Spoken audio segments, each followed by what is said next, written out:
நீங்க ஏஐல ஒரு ஹீரோவ கிரியேட் பண்ணாலே, ம். நான் அந்த ஹீரோவ பார்க்க மாட்டேன். ம். டெக்னிக்கலா பண்ணியிருக்காங்க பார்ப்பேன். ம். இப்ப சங்கர் படத்துல கிராபிக்ஸ்லாம் வரும். ஆமா சார். எத்தன கிராபிக்ஸ்லாம் ஒர்க் பண்றாங்க. ம். நம்ம கிராபிக்ஸ்ன்னு நெனைக்கிறோமா? இல்ல. அது நம்ம சொல்லிடுறோம் கிராபிக்ஸ்டான்ட்டு.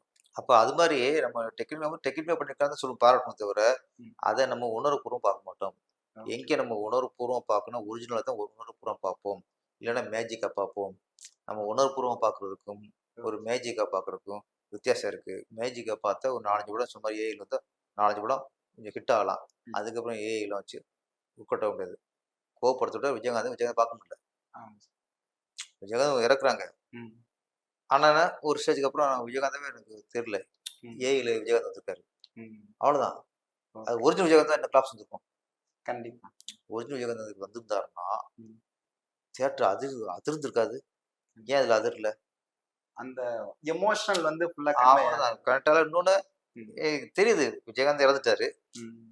இவங்க ஏஐல ஒர்க் பண்ணி, ஓ கிராஃப்ட்ஸ்லாம் ஒர்க் பண்ணி விஜயகாந்த காட்டுறாங்க. அப்ப நான் டேய் விஜயகாந்த் மாரியே காட்டுறாங்கடா. அப்பதான் பார்ப்பேன். ம். டேய் விஜயகாந்த்டா அப்படின்னு பார்க்க மாட்டேன். ம். டிஃபரெண்ட் இருக்கா? இருக்கு அப்போ சார். நான் அ டெக்னிக்ல நான் பாராட்டி பார்க்குறது வேற. ம். எல்லாத்தையும் மறந்து உணர்வுபூர்வமா பார்க்குறது நான் வேற. கண்டிப்பா. ஆமா. அதனால அதனால அந்த படத்துல விஜய் சாருக்கும் இன்னும் அவரா கட்டிக்கணும். ம். விஜயகாந்த கட்டி கடைசி விஜய காட்டும்போதும் வயசு வந்துச்சு ம். ஓப்பனிங். அப்புறம் ஏஐ கொஞ்சம் வரலாம். ம். 1, 2 பேசப்படலாம். ம். ஆனா த்ரூ அவுட் எல்லாம் அது வெற்றி அடைய வாய்ப்பு இல்ல.